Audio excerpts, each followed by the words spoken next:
Learning and অ্যাকুইজিশনের বিস্তারিত আলোচনা যাওয়ার আগে আমরা একটু জেনে নেব হোয়াট ইজ পেডাগগি। বলেছে pedagogy is the study of teaching methods, it is the art of science of teaching. অর্থাৎ বিজ্ঞানসম্মতভাবে শিক্ষণের যে পদ্ধতি তাকেই কিন্তু বলা হয় পেডাগগি। অর্থাৎ যে পেডাগজি, অ্যাকচুয়ালি এটা উচ্চারণটা হচ্ছে পেডাগজি হয়, হ্যাঁ। তো বিভিন্ন জায়গাতে পেডাগগি রয়েছে, কিন্তু এটার সঠিক প্রোনাউন্সিয়েশন পেডাগজি হয়। তো যাই হোক, তো এই যে পেডাগজি রয়েছে এটাকে বলা হচ্ছে বিজ্ঞানসম্মত পদ্ধতিতে যে শিক্ষাদান বা বিজ্ঞানসম্মত পদ্ধতিতে যে শিক্ষণের পদ্ধতি, যেখানে যে টিচার এবং লার্নারের মধ্যেকার যে রিলেশন, এবং টিচার যতটা দিচ্ছে লার্নার যে তার যতটা বেশি অংশ নিতে পারে সেই দিকে সবসময় ধ্যান রাখতে হবে, সেই দিকে সবসময় ধ্যান রাখা, এবং কোন কোন পদ্ধতি অবলম্বন করলে কোন কোন পথে সেই এডুকেশন সিস্টেমটাকে এগিয়ে নিয়ে গেলে সবচেয়ে বেশি পরিমাণে শিক্ষার্থীরা লাভ গ্রহণ করতে পারে টিচারদের টিচিং থেকে, সেটাই কিন্তু পেডাগজি। ঠিক আছে, তারপর আমরা দেখব আজকে যে ইংলিশ শিক্ষার যে এইমসগুলো, বা এই যে আমরা যে ইংলিশ পেডাগজির কথা বলছি বা ইংলিশ পেডাগগির কথা বলছি, এই যে ইংলিশ ল্যাঙ্গুয়েজটা আমাদের দেশে বেশিরভাগ জায়গাতেই সেকেন্ড ল্যাঙ্গুয়েজ হিসেবে ইউজ হয়। এই যে সেকেন্ড ল্যাঙ্গুয়েজ, এটা যে আমাদের শিখতে হবে ইংরেজিটা, সেই ইংরেজি শিক্ষার এইমটা কী, অর্থাৎ এইমগুলো কী কী, কী তাদের লক্ষ্য। ওকে, একটু দেখে নিই। 1 নম্বরে বলা হয়েছে the first aim of teaching English is to listen correctly what is spoken. অর্থাৎ সবার প্রথমে ইংরেজি শিক্ষার প্রথম এইমই হচ্ছে যে শুনতে হবে ভালো করে যেটা বলা হচ্ছে, অর্থাৎ একজন ভালো শ্রোতা হতে হবে প্রথমে। কথায় আছে যে ভালো শ্রোতা হতে পারে সেই কিন্তু ভালো বক্তা হতে পারে। তাই নতুন একটা ভাষা শিখতে গেলে সবার আগে সেটাকে শুনতে জানতে হবে, কিভাবে শুনতে হবে, শুনতে শিখতে হবে, তারপরে কিন্তু সেটা বলা যাবে। সেই জন্য যেটা বলা হচ্ছে সেটা ভালো করে শুনতে হবে। 2 নম্বরে বলা হয়েছে understanding of sounds that are spoken in the environment by the teacher. অর্থাৎ যে সাউন্ডটা আসছে, যে প্রোনাউন্সিয়েশনগুলো আসছে, যেই উচ্চারণ কৌশলগুলো আসছে, যে শব্দগুলো আসে, সেটাকে ভালো করে শুনতে হবে এবং বুঝতে হবে। প্রথমে শুনতে হবে, পরে কিন্তু বুঝতে হবে। ঠিক আছে, তো এই দুটো পদ্ধতি কিন্তু সবার প্রথমে মেনটেন করতে হবে। প্রথমে যেটা বলা হচ্ছে সেটা শুনতে হবে, তারপরে কিন্তু কি বলা হচ্ছে, একটা টিচার যেটা বলছে সেটাকে কিন্তু বুঝতে হবে, বোঝার চেষ্টা করতে হবে। 3 নম্বর বলা হয়েছে it also deals with the reading what is written and to speak that in own word. অর্থাৎ এটা কিসের সঙ্গে ডিল করে, রিডিং হোয়াট ইজ রিটেন, অর্থাৎ যেটা লেখা রয়েছে সেটাকে রিড করা, and to speak that in own word, এবং সেটাকে নিজের ভাষাতে বলার চেষ্টা করা। তার মানে কি, প্রথমে শুনতে হবে, তারপরে বুঝতে হবে, এবং তারপরে কি পড়ে নিয়ে বলতে হবে। তাহলে আমরা পেলাম লিসেন, আন্ডারস্ট্যান্ডিং, স্পিক। বাকি থাকছে কি, বাকি থাকছে লেখাটা, তাই তো, বা রিটেনটা। বলছে it is reflected with the writing of that which is written or spoken. অর্থাৎ এখানে তারপরে নিজেকে লিখতে হবে, যেটা শুনেছে, যেটা বুঝেছে, যেটা পড়েছে বা যেটা বলেছে সেটাকে পরে লিখতে হবে। অর্থাৎ প্রথমে লিসেনিংয়ে আসবে, তারপরে আন্ডারস্ট্যান্ডিং, তারপরে স্পিকিং, তারপরে রাইটিং। এই 4টা কিন্তু মেইন এইমস টিচিং ইংলিশের, বা এই 4টা কিন্তু প্রসেস। এই প্রসেসের মধ্যে দিয়ে কিন্তু ইংলিশ টিচিংটা কিন্তু আসবে। বা শুধু ইংলিশ কেন, অন্য যে কোনো মাদার টাং বাদ দিয়ে অন্য যে কোনো ল্যাঙ্গুয়েজ শিক্ষা কিন্তু এইভাবেই আসবে। প্রথমে শুনতে হবে, তারপরে বুঝতে হবে, তারপরে পড়ে নিয়ে বলার চেষ্টা করতে হবে, এবং ফাইনালি লিখতে হবে। এইভাবে কিন্তু পারদর্শিতা আসবে। এবার দেখো আমাদের টপিকের যে মূল বিষয় ছিল লার্নিং অ্যান্ড অ্যাকুইজিশন। এবার আমরা লার্নিংটা কি সেটা জানবো। এখানে হেনরি পি স্মিথের একটি ডেফিনেশন নেওয়া হয়েছে, যেখানে বলা হচ্ছে learning is the acquisition. Acquisition মানে হচ্ছে কোনো কিছু যখন অর্জন করা হয়। Learning is the acquisition of the behaviour or the strengthening or weakening of old behavior as result of experience।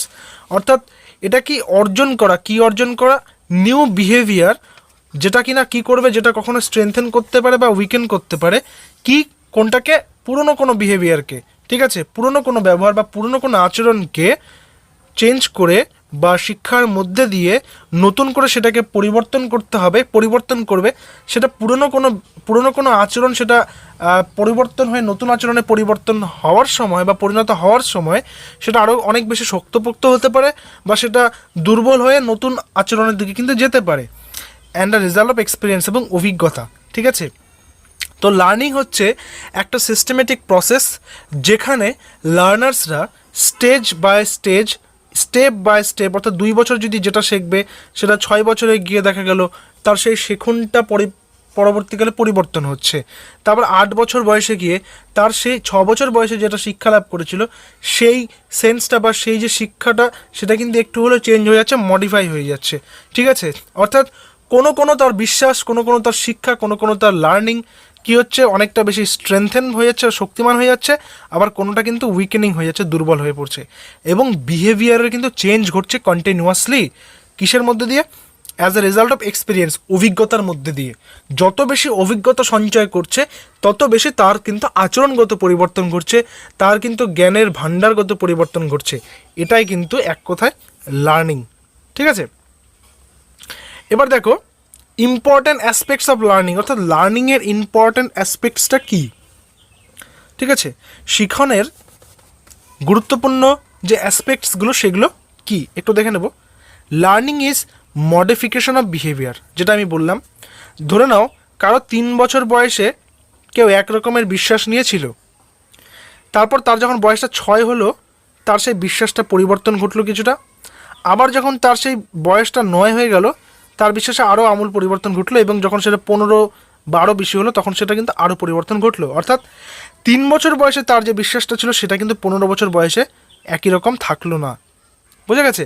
তাহলে তার কিন্তু মডিফাই হচ্ছে, তার কিন্তু পরিবর্তন ঘটছে, তার কিন্তু চেঞ্জ হচ্ছে। সে পুরনো স্টেজে, লাইফের পুরনো স্টেজে যে জ্ঞানটা প্রাপ্ত করেছিল সেই জ্ঞানটা কিন্তু তার পরবর্তী স্টেজে গিয়ে একেবারে চেঞ্জ হবে সেটা আমি বলছি না, সেটা কিন্তু মডিফাই হচ্ছে, সেটা কিন্তু আপগ্রেড হচ্ছে। ঠিক আছে, তো এটা হচ্ছে একটা modification of behaviour.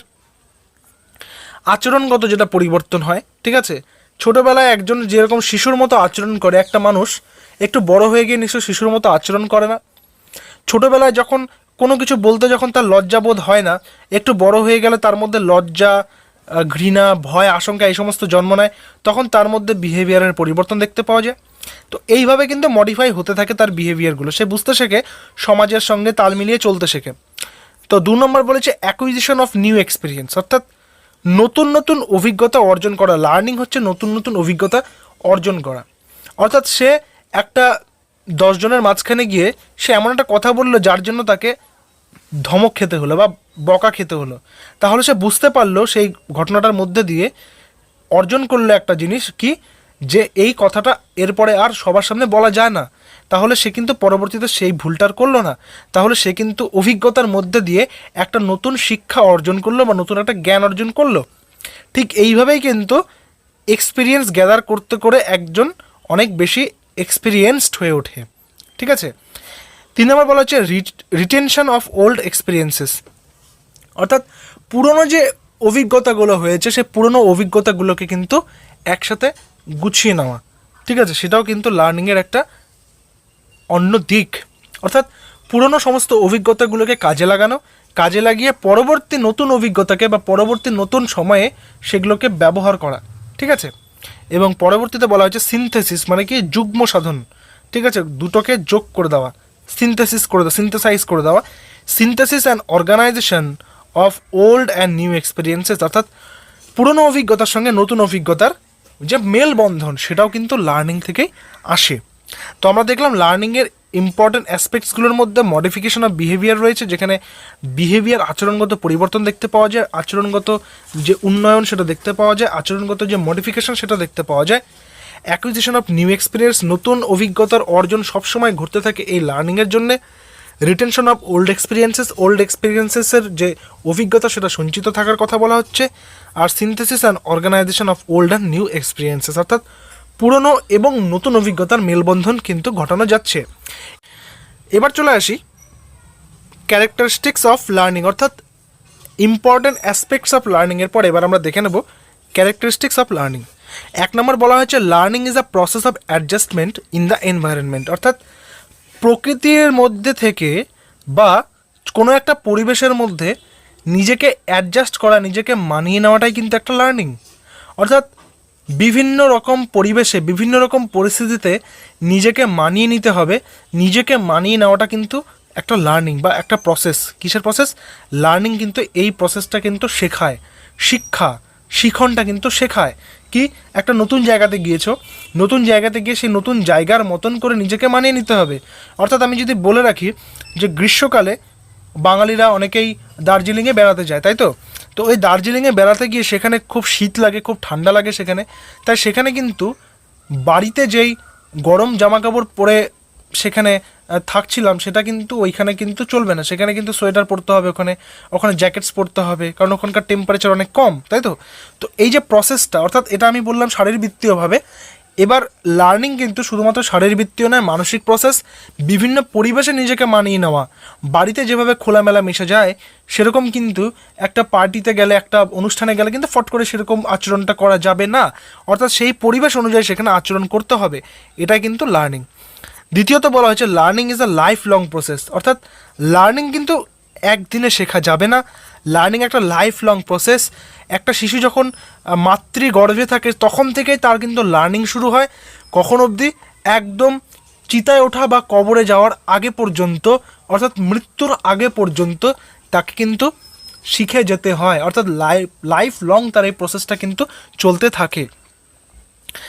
Learning is not organised experience. এটা কিন্তু কোনো অর্গানাইজড এক্সপিরিয়েন্স নয়।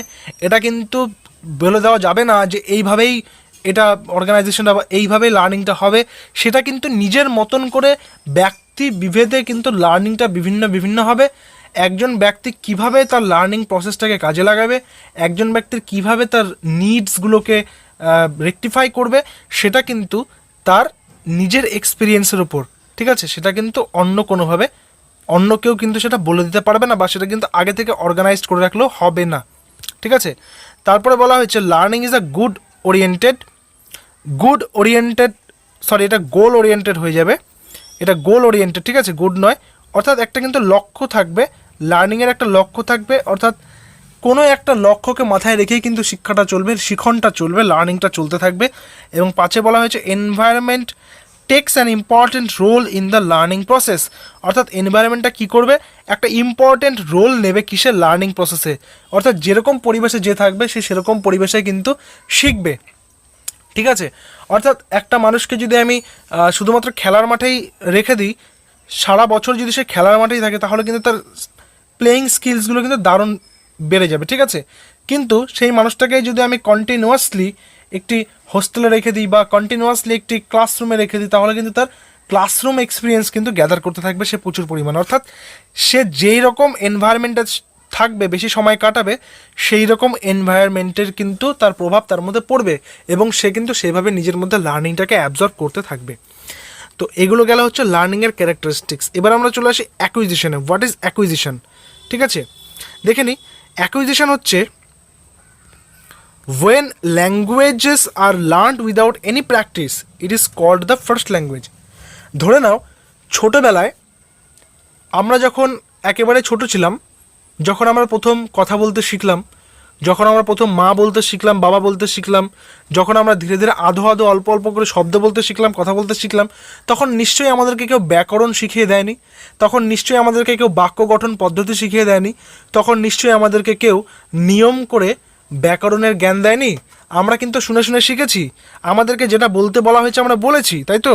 আমরা সেইভাবেই কিন্তু আজকে ভাষাটা ব্যবহার করি, সেইভাবেই কিন্তু আমরা সেই ভাষাটাতে কথা বলি, যেটাকে আমরা আমাদের মাতৃভাষা বলে থাকি, তাই তো? তো এখানে বলেছে when languages are learned without any practice, it is called the first language. অর্থাৎ এটাকে বলা হচ্ছে প্রথম ভাষা। যেই ভাষাটা কোনো প্র্যাকটিস ছাড়াই তৈরি হয়, যেই ভাষাটা কোনো প্র্যাকটিস ছাড়াই শেখা যায়, সেটাকে বলা হয় first language. The language which is learned in primary environment without any practice is called acquisition. অর্থাৎ যেই ভাষাটা শিখতে আমাদের কোনো ব্যাকরণগত নিয়ম মানতে হয় না, আমাদের কোনো বাক্য গঠনের নিয়ম শিখতে হয় না, আমরা এমনি শিখতে পারি, পরিবেশগত দিক থেকে আমরা এমনি শিখতে পারি, নিজে থেকে শিখতে পারি, কোনো রকম কোনো ব্যাকরণগত নিয়ম কানুন ছাড়াই, সেই ভাষাটাকেই বলা হয় হচ্ছে ফার্স্ট ল্যাঙ্গুয়েজ বা মাতৃভাষা। এবং এই শিক্ষাটাকেই বলা হয় হচ্ছে অ্যাকুইজিশন, যেটা কোনো নিয়ম ছাড়া, প্র্যাকটিস ছাড়া আমরা সাধারণভাবে কোনো একটা পরিবেশের মধ্যে থেকে শিখে যাই, সেটাকে বলা হচ্ছে অ্যাকুইজিশন বা অর্জন করা, ঠিক আছে? তো এবার আমরা একটু দেখে নেব লার্নিং আর অ্যাকুইজিশনের মধ্যে কি তফাৎ, ঠিক আছে? 1 নম্বর দেখো, বলছে in case of learning instruction is helpful and often necessary. অর্থাৎ লার্নিংয়ের ক্ষেত্রে ইনস্ট্রাকশন কিন্তু দরকার এখানে। অর্থাৎ নির্দেশাবলী দরকার যে কিভাবে আমরা শিখব, এটা কিন্তু অনেকটা হেল্পফুল হবে, অনেক বেশি সাহায্য করবে আমাদের শিখনে। তার পাশাপাশি এটা কিন্তু খুব বেশি গুরুত্বপূর্ণ। But in case of acquisition, অর্জনের ক্ষেত্রে ইনস্ট্রাকশন ইজ নট নেসেসারি। অর্জন কিন্তু আমরা নিজে নিজেই শিখি, আমরা নিজে নিজে অর্জন করে, আমাদেরকে কারোর সাহায্যের প্রয়োজন হয় না। তো অ্যাকুইজিশন কী হয়, ইনস্ট্রাকশন ইজ নট নেসেসারি অ্যাকুইজিশনের ক্ষেত্রে। ঠিক আছে, তাহলে এটা হচ্ছে বেসিক ডিফারেন্স। লার্নিংটা ইনস্ট্রাক্টেড, অ্যাকুইজিশনটা ইনস্ট্রাক্টেড নয়। ঠিক আছে, নেক্সটে আসি। 2 নম্বরে বলা হয়েছে অ্যাকুইজিশন হবে কথাটা। Acquisition helps the students to use the language correctly without being conscious about its syntactic system, but only a very few learners are able to develop sense of syntactic system from within. অর্থাৎ বলছে acquisition আমাদের help করে, কি help করে, স্টুডেন্টসদেরকে কি help করে, to use the language correctly, অর্থাৎ ভাষাটাকে সঠিকভাবে ব্যবহার করতে আমাদেরকে কারেক্ট করতে সাহায্য করে।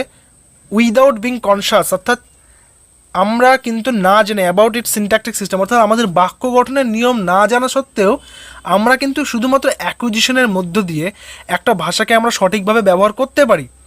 কিন্তু only a very few learners R able to develop sense of syntactic system from within, অর্থাৎ কিন্তু লার্নিংয়ের ক্ষেত্রে খুব অল্প সংখ্যক লার্নাররাই কিন্তু কী করে, সিনট্যাকটিক সিস্টেমটাকে বুঝতে পারে, ডেভেলপ করতে পারে বা শিখতে পারে নতুন কোনো ভাষা শেখার ক্ষেত্রে।